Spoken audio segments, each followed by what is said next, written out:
৫,০০০ mile অতিক্রম করে হামজা চৌধুরী এখন ঢাকায়। দীর্ঘ ভ্রমণে ক্লান্তি থাকাটা স্বাভাবিক, তার উপর ফ্লাইটেও হয়েছে বিলম্ব। এত কিছুর পরও টিম হোটেলে এসেই হামজা জানিয়েছেন দলের সাথে অনুশীলনে যোগ দিবেন তিনি। হামজা এসে হোটেলে এসে ঢুকেই কিন্তু আমাকে এটা বলল যে আমার ভাই আমি খুব টায়ার্ড, আমি কিছু খাবো, আমি অর্ডার করবো, কিছু ফ্লাইট একটু ডিলে হয়েছে। সে যখন ঢুকে বলল যে আমি প্র্যাকটিসে যাবো, আমি রেস্ট নিয়ে করব, তো সেইটাতেই সেই জন্য যখন উপরে গেলাম আমি বললাম তুমি অর্ডার দাও তুমি গেলো, আমি রেডি হচ্ছে আমি প্র্যাকটিসে যাওয়ার জন্য। যেই কথা সেই কাজ। টিম হোটেলে হালকা বিশ্রামের পরেই দলের সাথে হামজা পা রাখলেন জাতীয় স্টেডিয়ামে।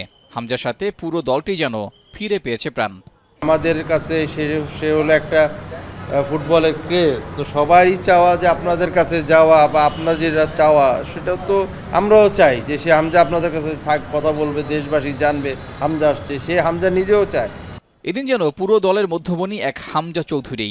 লেস্টার সিটির ক্যাপ্টেনকে পেয়ে তাই সবার আগে ফটো সেশনের কাজ সেরে রেখেছে দলে থাকা অন্য সব ফুটবলাররা।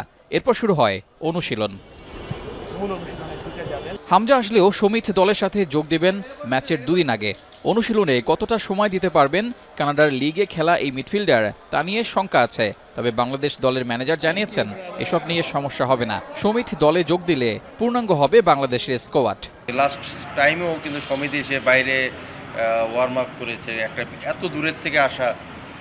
তো আমি মনে করি যে আমার এটা হলো যে সমিত এসে যেন খেলার অবস্থায় থাকতে পারে। এশিয়ান কাপের বাছাইয়ে টিকে থাকতে হলে হংকংয়ের বিপক্ষে জয় পাওয়া গুরুত্বপূর্ণ। হামজা, সমিত, জামালরা শেষ পর্যন্ত 3 পয়েন্ট এনে দেবেন দলকে, সেটাই প্রত্যাশা ভক্ত সমর্থকদের। রেজাউল করিম, এখন, ঢাকা।